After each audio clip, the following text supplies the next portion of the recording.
Neste dia 31 de março, ou melhor, neste dia que passou, há 55 anos ocorreu o tão famoso golpe militar. Nunca houve a guerra de narrativas como ocorreu então neste domingo. Obviamente que tão somente isto ocorreu pela atual conjuntura do governo, que tem como base os militares, não apenas na cadeira do presidente da República, mas também na grande parte dos seus ministros ou nos seus ministérios, na maneira que você achar melhor. Mas esta guerra de narrativa, ela é boa, mas eu quero aqui primeiramente pontuar duas coisas que são bastante verdadeiras e importantes antes de iniciar o vídeo propriamente dito. Há pessoas que dizem assim: agora todo mundo conhece história, agora as pessoas são formadas em história e querem em 3 minutos explicar tudo o que ocorreu em 1964.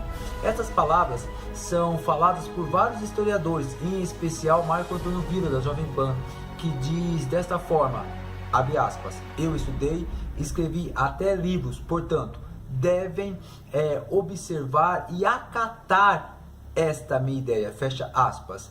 Mas as palavras do Marco Antônio Villa nada mais passa de palavras que têm um tom de ditadura, ditar regras, ditar a norma de pensar. Concordo que de fato ele estudou, que de fato ele é historiador, não somente ele, mas muitos historiadores, pessoas que frequentaram suas faculdades durante anos e nos bancos acadêmicos, sem dúvida nenhuma, tem mais subsídios.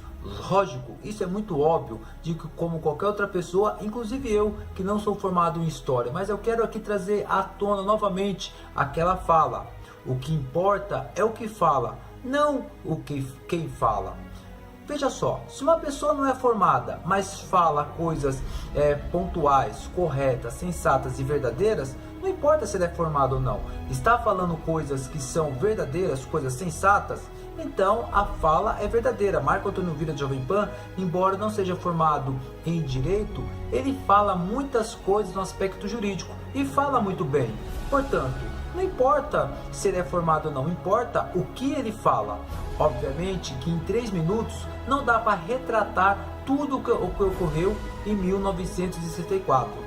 Outra coisa que é muito importante é que, sem dúvida nenhuma, nossos bancos acadêmicos e muitos alunos por anos foram formados debaixo de apenas de uma narrativa, ou seja, sob a ótica apenas de determinados comunistas, professores militantes. Eu agradeço a Deus por ser cercado de professores que trabalham juntamente comigo, e não são professores militantes, mas são professores sensatos, em especial meu amigo Hélio, que já quero aqui lhe desejar um excelente início de semana. Então, em 1964, houve ou não o tão famoso golpe militar, que tantas pessoas vêm a público para afirmar que os militares tomaram o poder de João Goulart. João Goulart foi passado ou não para trás? A democracia foi ou não colocada sob a tutela dos militares? Para que nós possamos entender isto, devemos olhar não de uma forma anacrônica, mas todo o conjunto, todo o contexto, toda a guerra que ocorria naquela época. Não era uma guerra nacional, mas era uma guerra que derivava de países externos. Para que nós possamos entender isto, devemos olhar desde 1925. Por que, Pastor Robson?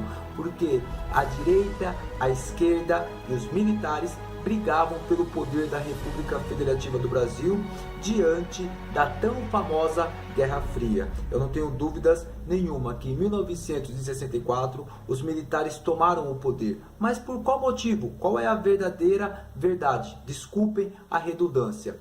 Por que os militares tomaram o poder? Para muitas pessoas que afirmam que a ditadura perdurou, perpetuou, que ela prevaleceu desde 1964 até 1985 e que os militares colocavam ratos nas vaginas das mulheres, que os militares mataram milhares e milhares de pessoas. Para essas pessoas que exageram e que afirmam que a ditadura perdurou mais de 30 anos, eles realmente não sabem o que falam.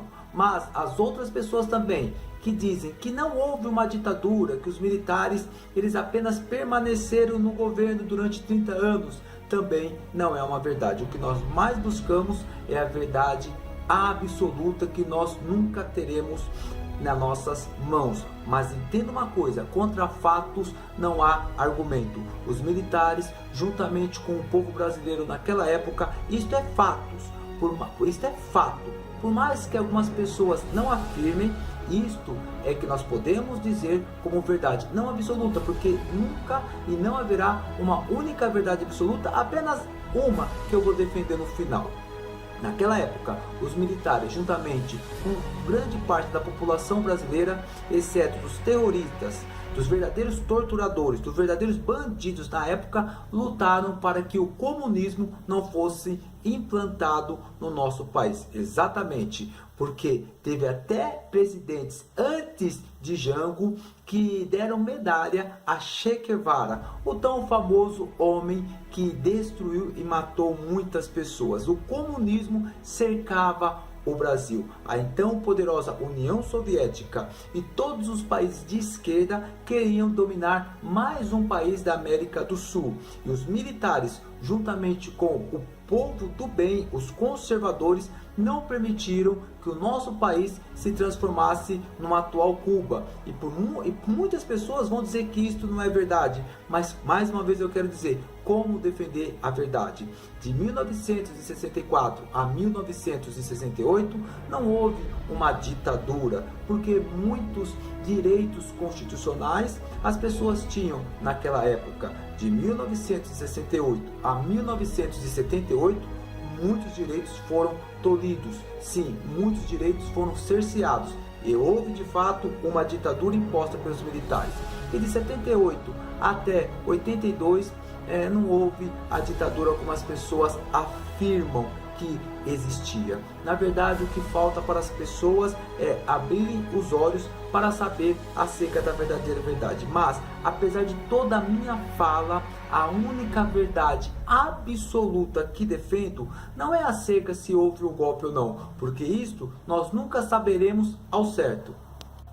Portanto, proibir os militares de comemorar, como a juíza fez nesta data de 31 de março, é uma verdadeira tolice. Porque para quem não conhece o que significa a palavra celebrar, nada mais é que uma leitura no dia, ou seja, uma ordem do dia.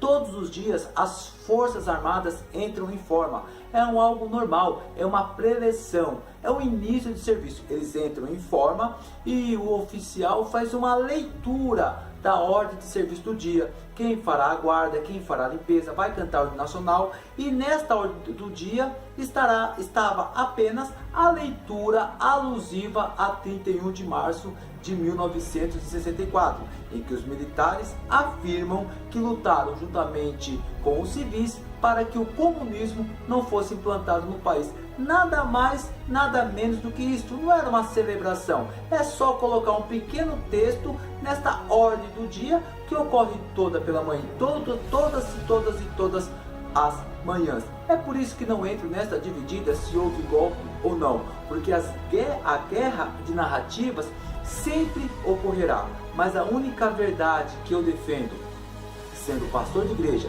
sendo cristão, é esta: que Jesus Cristo é a verdade e Jesus Cristo é o único Salvador. Seja numa Bíblia pentecostal, seja numa Bíblia no idioma inglês, seja numa Bíblia tradicional, seja numa Bíblia católica, sendo numa Bíblia judaica, sendo numa Bíblia em que as palavras estão atualizadas conforme o dia atual, seja numa Bíblia infantil, numa Bíblia para jovens, seja em Bíblias que tenham comentários.